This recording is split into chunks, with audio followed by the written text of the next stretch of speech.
Chapter number 2 3 states of matter का हम जो है वो आज मुकम्मल जो है स्टार्ट ले रहे हैं। ठीक है, तो इसके अंदर सबसे जो इम्पोर्टेंट क्वेश्चन बन सकता है वो है kinematics molecular theory of gases. तो इसमें हम देखते हैं कि इसके अंदर क्या क्या चीज़ें आ सकती हैं, और इसको आप अगर आता है ये कि आप जो है इसके right the postulates of kinematics molecular theory of gases, इस तरह करके ये आ सकता है। तो आप किस तरह लिखेंगे, आप इसको पहले इसकी जस्ट थोड़ा सा इंट्रोडक्शन बता देंगे कैसे। ठीक है, तो थोड़ा सा इंट्रोडक्शन आप इस तरह बताएंगे। देखें,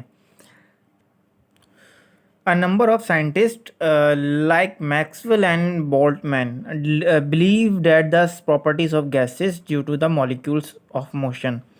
यानी कि जो साइंटिस्ट थे दुनिया के अंदर मैक्सवेल और बोल्टमैन नाम के, उन्होंने क्या ये मतलब ये जो थी ना काइनेमेटिक मॉलिक्यूलर थ्योरी, ये इन्होंने पेश करी थी।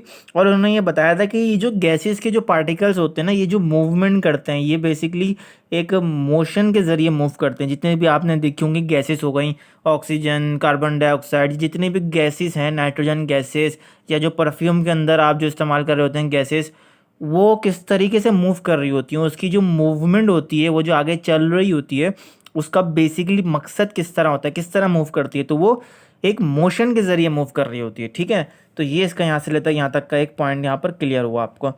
सो this motion related to the kinetic energy, और ये जो मोशंस जिसकी थ्रू ये मूव कर रही होती है ना, ये किससे रिलेटेड होता है, ये काइनेटिक एनर्जी से रिलेटेड होती है। ज़ाहिर सी बात है, कोई भी बॉडी अगर मूव कर रही है तो उसके अंदर एक काइनेटिक एनर्जी मूव जो होती है वो प्रोड्यूस होती है।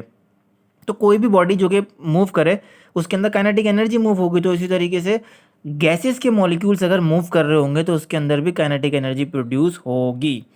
सो postulate is given by scientists about the behavior of gases is called kinematic molecular theory of gases। इसलिए जो कि साइंटिस्ट ने इनका नाम ही इसलिए दिया था कि भैया ये क्या है, ये है kinematic molecular theory of gases.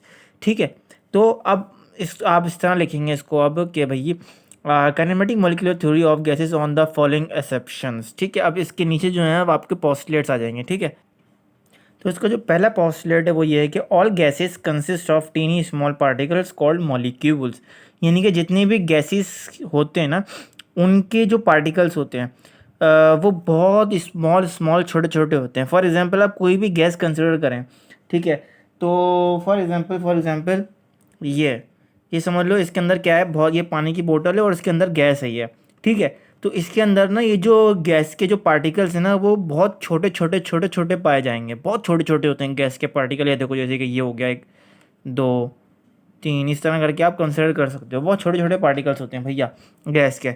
दूसरा पोस्टुलेट क्या बता रहा है, दूसरा पोस्टुलेट बता रहा है कि molecules travel on straight line. यानी कि मॉलिक्यूल्स जो होते हैं गैसेस के, वो बिल्कुल एकदम सीधा ट्रैवल करते हैं, बिल्कुल सीधा ट्रैवल करते हैं, ना इधर ना उधर, बिल्कुल सीधा ट्रैवल करते हैं। तीसरा पोस्टुलेट क्या बता रहा है, तीसरा पोस्टुलेट बता रहा है एक्चुअल वॉल्यूम ऑफ गैसेस और molecules are negligible as compare to total volume. यानी कि जो इसका एक्चुअल वॉल्यूम होता है ना, वो नेग्लिजिबल होता है as compare to total volume. यानी कि टोटल वॉल्यूम भाई मैटर करता है, ठीक है ना, एक्चुअल वॉल्यूम मैटर नहीं करता गैस का। फॉर एग्जांपल ये जो चीज़ थी, इसका अगर मैं टोटल वॉल्यूम निकाल लूँ भाई, ये टोटल वॉल्यूम इसका कितना है, तो ये चीज़ मैटर करेगी इस पोस्टुलेट के अंदर। ठीक है ना, इसका जो एक्चुअल वॉल्यूम है वो मैटर नहीं करेगा।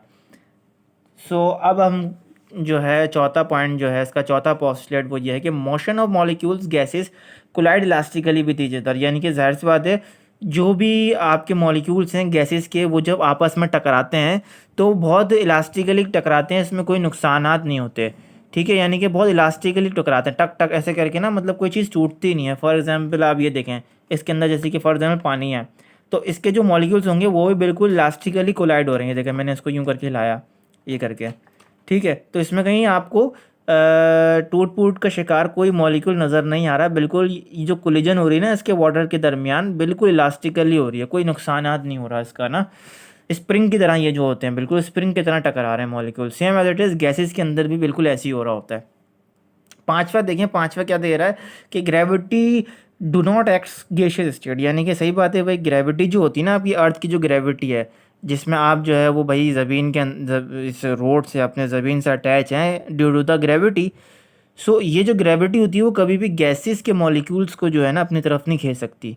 ठीक है, बिल्कुल इंडिपेंडेंटली मूव करते हैं जब एक गैसेस के पार्टिकल्स। कभी भी ग्रेविटी जो होगी वो गैसेस के पार्टिकल के ऊपर कभी भी एक्ट नहीं कर सकती जिस तरह सॉलिड चीज़ों को ग्रेविटी एक्ट करती है। फॉर एग्जांपल हमें अट्रैक्ट करती है। फॉर एग्जांपल कोई भी सॉलिड चीज़ ले लो, आप एप्पल ले लो, कोई भी चीज़ ले लो, वो आपकी ग्रेविटी जो होगी उसके, जैसे कि ये पेन ले लो, मैंने ये छोड़ा, नीचे क्यों गिरा भाई? है नीचे इसलिए गिरा क्योंकि ग्रेविटी नीचे एक्ट कर रही है। गैस के मॉलिक्यूल्स को आप छोड़ो हवा में, फुल छोड़ो, कोई आप जो है ना ग्रेविटी वगैरह एक्ट नहीं कर रही होती। तो ये पॉइंट 5 बता रहा है। छठे पॉइंट की बात करते हैं। The six point is that molecules of gases collide with the wall of container and they also produce pressure. सही बात है कि जब भी मॉलिक्यूल्स ऑफ गैसेस जो होते हैं वो वॉल ऑफ कंटेनर यानी कि किसी भी कंटेनर से टकराते हैं तो वो प्रोड्यूस करते हैं क्या? प्रेशर प्रोड्यूस करते हैं। अब ये एक पानी की बोतल है, ठीक है। फॉर एग्जांपल समझो ये जो पानी है, अगर मैं ये आपस में एक दूसरे की, ये जो है ना, ये जो ये वॉल है, ठीक है, पानी की बोतल का ये जो साइड वाला ये वॉल होता है। तो अब ये पानी के मॉलिक्यूल जब एक दूसरे को, देखो यूँ करके, यूँ मैं हिलाऊँ इसको यूँ करके, ठीक है, तो ये क्या कर रहे हैं? जो होता है ना प्रेशर, वो प्रोड्यूस कर रहे हैं। अब इसी तरीके से आप ले लो कि एक कोई कोल्ड ड्रिंक की बोतल लेके आओ, ठीक है, cold drink sting, for example मैं स्टिंग लेके आ गया, स्टिंग को मैंने भाई ज़ोर ज़ोर से यूँ करके हिलाया, ठक ठक ठक ठक ठक ठक, ठीक है, तो उसमें एकदम प्रेशर डेवलप हो जाएगा। वो जो प्रेशर डेवलप होगा वो क्यों होगा? ड्यू टू द गैस, क्योंकि उसके अंदर गैस शामिल होती है कोल्ड ड्रिंक्स के बोतल के अंदर। इसलिए उसके अंदर जब वो वॉल ऑफ द जो उसके वो होते हैं बोतल के जो होते हैं वॉल होते हैं, जब उससे टकराते हैं तो प्रेशर प्रोड्यूस होता है। उससे क्या होती है? वो फड़ाक से आगे जाता है, ठीक है। प्रेशर की वजह से जो होती है ना कोल्ड ड्रिंक की बोतलें जो होती हैं वो फट जाती हैं। अब ये पानी है, अब पानी रखो, पानी को मैं कितना भी हिलाता रहूँ, ढुक ढुक ढुक, कोई प्रेशर प्रोड्यूस नहीं हो रहा है। क्यों? क्योंकि भाई इसके अंदर तो गैस ही नहीं है, ठीक है। तो यही फ़र्क है एक्चुअल गैस के दरमियान की। गैस जो होता है, जब भी आप इसको वॉल से जब भी उसके जो मॉलिक्यूल्स टकराएंगे तो वो प्रेशर प्रोड्यूस करेगा। बस यहाँ तक जो है इसके 6 पोस्टुलेट्स हैं, आप यहीं तक ही लिख के आएंगे और उम्मीद है कि आपको पूरी की पूरी पोस्टुलेट समझ में आए होंगे।